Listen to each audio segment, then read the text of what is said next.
Students, आज हम chapter 9 height and distance के पार्ट 4 में क्वेश्चन नंबर 12 से आगे के क्वेश्चन को सॉल्व करेंगे, जिसमें क्वेश्चन नंबर 13 कहता है कि as observe from the top of a 75 meter high light house from the sea level the angle of depression of the two ships are 30 degree and 45 degree if one ship is exactly behind the other on the same side of the lighthouse. Find the distance between the two ships.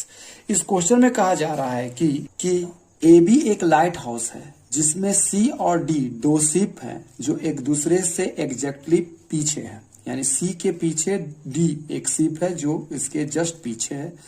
अगर हम ए point से light house के top से अगर D को देखते हैं तो इसका एंगल ऑफ डिप्रेशन जो आता है अर्थात अवनमन कोण जो आता है वो हमारा आता है 30 डिग्री आता है।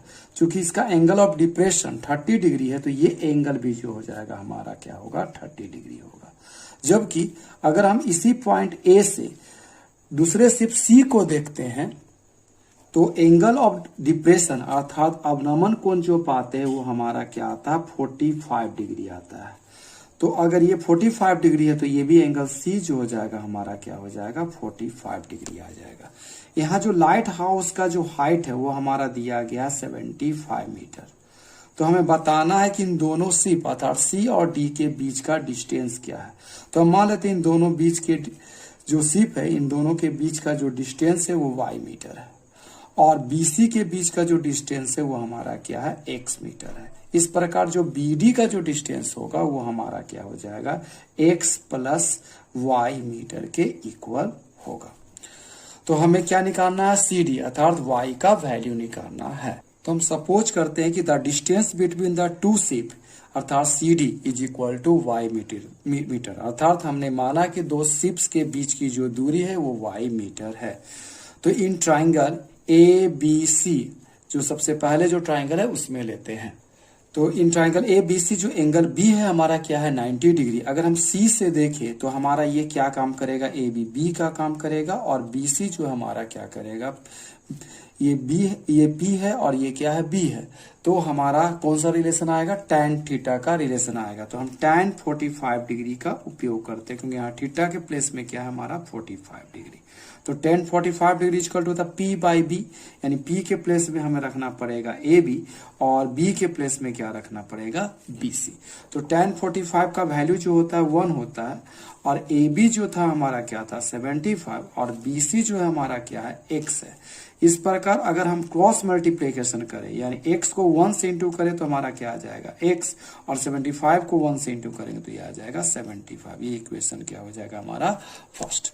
अब in triangle A B D लेते हैं तो जिसमें एंगल बी अगेन क्या है 90 डिग्री है। तो अगर हम एंगल डी से देखें तो ये ए बी हमारा पी का काम करेगा और बी डी हमारा बी का काम करेगा। तो अगेन हमें tan ही अप्लाई करना पड़ेगा और थीटा के प्लेस में हमारा क्या आएगा 30 डिग्री। तो tan 30 degree is equal to हो जाएगा A B upon B D. tan 30 का वैल्यू होता है 1/√3। A B is equal to क्या आएगा हमारा 75 और बी डी के प्लेस में हम लोग क्या लिखेंगे x प्लस वाई। अब हम क्या करते हैं क्रॉस मल्टीप्लिकेशन करते हैं। तो क्रॉस मल्टीप्लिकेशन करने से क्या आ जाएगा x प्लस वाई को 1 से इंटू करने पर हमारा x प्लस वाई आएगा और 75 को √3 से इंटू करने पर हमारा क्या आएगा 75√3। अब हम इक्वेशन फर्स्ट से x का वैल्यू यहाँ पुट करते हैं तो हमारा ये क्या आ जाएगा 75 plus y is equal to 75√3, जिससे हमारा y इज इक्वल टू होगा आपका y इज इक्वल टू होगा 75√3 और ये 75 राइट हैंड साइड आकर इसका साइन माइनस हो जाएगा, जिसमें अगर हम 75 कॉमन लेते हैं तो ये आ जाएगा √3 माइनस 1 है। The distance between the two ships is equal to 75√3 minus 1 meter. You can take the screenshot of this sheet. इसके क्वेश्चन नंबर 15 में कहा गया है कि a straight highway leads to the foot of a tower. A man standing at the top of the tower observes a car at an angle of depression of 30 degree, which is approaching the foot of the tower with a uniform speed. 6 seconds later, the angle of depression of the car is found to be 60 degree. Find the time taken by the car to reach the foot of the tower from this point. इस question में कहा गया है कि A B एक मेरा क्या है, टावर है, जिसमें ए इस टावर का टॉप है और बी इसका फुट है। इस फुट से एक रोड जाता, हाईवे जाता है, जिससे मान लेते हैं कि ये पॉइंट सी पर एक कार है, जिसको टॉप ए से यानी इसके टावर के टॉप से देखने पर जो इसका एंगल ऑफ डिप्रेशन अर्थात अवनमन कोण आता है वो जो होता है 30 डिग्री होता है। तो ये एंगल ऑफ डिप्रेशन 30 डिग्री है, तो यहां पर भी जो हमारा जो वैल्यू आएगा वो 30 डिग्री है। अगर ये कार जो है हमारा क्या आ रहा है, टावर के फुट की ओर आ रहा है, तो इसमें देखा जाता है ऑब्जर्वर के द्वारा कि ये कार 6 सेकेंड के बाद क्या आ जाता है, डी पॉइंट में आ जाता है। यहाँ सी से डी तक आने में इसे 6 सेकेंड लगता है। तब इसका जो एंगल ऑफ डिप्रेशन है वो आपका 60 डिग्री है। तो यहां से यहां तक का जो एंगल होगा वो 60 डिग्री। तो ये जब 60 डिग्री है तो ये भी हमारा क्या होगा, 60 डिग्री ही होगा। तो हमें बताना है कि इस कार को डी पॉइंट से इस टावर के फुट अर्थात बी तक आने में कितना समय लगेगा। तो हम मान लेते हैं कि यहां से यहां तक इस कार को डी तक आने में y distance y meter cover करना पड़ा और डी से बी तक आने में इस कार को x मीटर कवर करना पड़ेगा। और इस टावर की जो ऊंचाई है यानी हाइट जो है वो हमारा क्या है, h मीटर है। तो अगर BD x है और DC मेरा y है तो फिर अगेन ये क्या हो जाएगा, BC हमारा क्या हो जाएगा, x प्लस y हो जाएगा। तो हम पता करते हैं कि इस कार को BD अर्थात x मीटर दूरी तय करने में कितना समय लगा। Suppose the height of the tower is equal to h meter, अर्थात हमने माना कि इस टावर की जो ऊंचाई है वो क्या है, h मीटर। DC जो है हमारा y मीटर के बराबर है और BD जो है वो हमारा क्या है, x मीटर के इक्वल है। C का जो वैल्यू होगा वो हमारा क्या होगा, x प्लस y मीटर के इक्वल होगा। तो in triangle ABD angle B जो हमारा क्या है, 90 डिग्री के इक्वल है। तो इन ट्राइंगल ABD में देखते हैं, अगर D पॉइंट से देखें तो AB हमारा P का काम करेगा और BD जो हमारा B का। तो इसलिए P और B में जो रिलेशन होगा वो अगेन क्या होगा, tan का होगा। tan 60 degree is equal to हम लिख सकते हैं AB बाई BD। तो tan 60 का जो वैल्यू होता है वो √3 होता और AB जो हमने माना था वो क्या था, h, और BD जो माना था हमने x। इस प्रकार अगर हम क्रॉस मल्टीप्लीकेशन करें तो h इज इक्वल टू क्या आ जाएगा, हमारा √3x के इक्वल होगा। ये हमारा हो गया first equation. Again in triangle ABC angle B का जो वैल्यू है वो 90 डिग्री आएगा। तो अगर हम C से देखें तो ये हमारा AB P का काम करेगा और BC क्या करेगा, B का। तो अगेन tan का उपयोग करेंगे रिलेशनशिप में, तो tan 30 इज इक्वल टू हो जाएगा हमारा AB अपॉन BC। तो tan 30 का वैल्यू जो होता है 1/√3 होता है और AB जो है हमारा वो क्या है, h, और BC जो है हमारा क्या है, x प्लस y के इक्वल है। तो क्रॉस मल्टीप्लीकेशन करने से क्या आ जाएगा, हमारा x plus y is equal to h√3।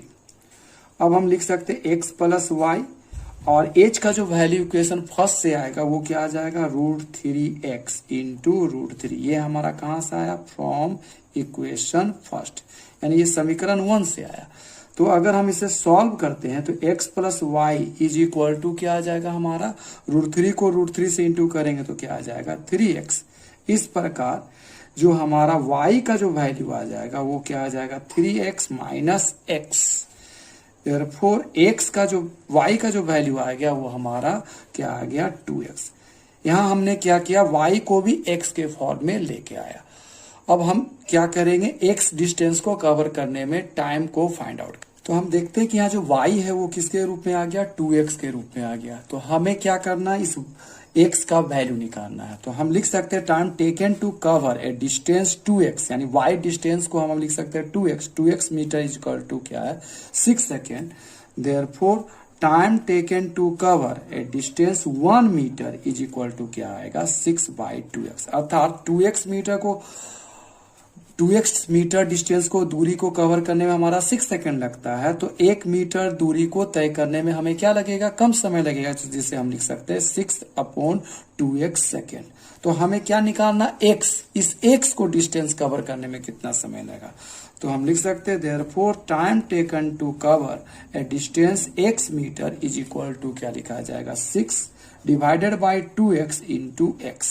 तो x यहाँ कैंसिल हो गया और 2 से 6 जो होगा कैंसिल 3 बार में आ जाए, तो ये हमारा जो वैल्यू आएगा वो आएगा 3 सेकेंड के इक्वल होगा और यही हमारा क्या होगा आंसर। अर्थात इस x दूरी को तय करने में हमें कितना समय लगेगा, सिर्फ 3 सेकेंड लगेगा। आप इस सीट का भी स्क्रीनशॉट ले सकते हैं।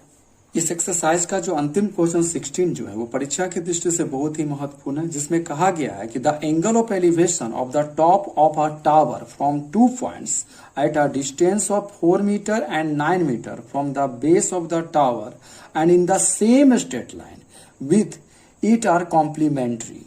Prove that the height of the tower is हमारा क्या है 6 मीटर। इस क्वेश्चन में कहा गया कि हमारा जो ए बी एक टावर है और इस टावर के बेस अर्थात बी से एक स्ट्रेट लाइन के सेम साइड में 2 पॉइंट है। मान लेते हैं ये सी और डी जो है पॉइंट है, जिनका जो डिस्टेंस है बी से सी का जो डिस्टेंस है वो 4 मीटर है, जबकि डी का बी से जो डिस्टेंस है वो हमारा क्या है 9 मीटर है। तो इन दोनों का अगर हम एंगल ऑफ एलिवेशन सी से देखें और डी से देखें तो एक दूसरे का कॉम्प्लीमेंट्री आता है। तो कॉम्प्लीमेंट्री आता है पूरक कोण, उसे कहते हैं जब 2 एंगल का जो सम होता है वो 90 डिग्री होता है। तो यहाँ सी से जो एंगल ऑफ एलिवेशन जो होता है वो मान लेते हैं कि ये कितने के बराबर, थीटा के बराबर है। और डी से एंगल ऑफ एलिवेशन अर्थात उन्नयन कोण जो होगा वो इन दोनों का पूरा कोण अर्थात कॉम्प्लीमेंट्री एंगल है। तो कॉम्प्लीमेंट्री एंगल मतलब दोनों एंगल का सम क्या आना चाहिए 90 डिग्री। इसे जब एक थीटा है तो दूसरा हमारा क्या आ जाएगा 90 माइनस थीटा। ठीक है, तो हमें इस टावर यानी ए बी का हाइट निकालना, तो हम इसे क्या मान लेते हैं h मीटर के बराबर मान लेते हैं।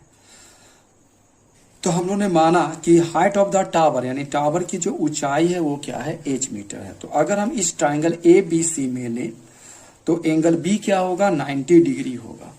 तो अगर हम सी पॉइंट से देखें तो ए बी हमारा पी का काम करेगा और बी सी हमारा बी का काम करेगा। तो हमें अगेन रिलेशन क्या लेना पड़ेगा tan का, और थीटा के जगह ही थीटा है, इसलिए हम यहाँ पर क्या लिखेंगे tan theta is equal to A B by क्या लिख सकते हैं बी सी।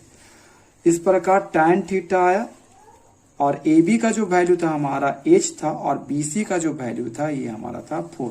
इसे हम क्या मान लेते हैं इक्वेशन फर्स्ट मान लेते हैं। अब in triangle A B D angle B is also क्या होगा 90 डिग्री।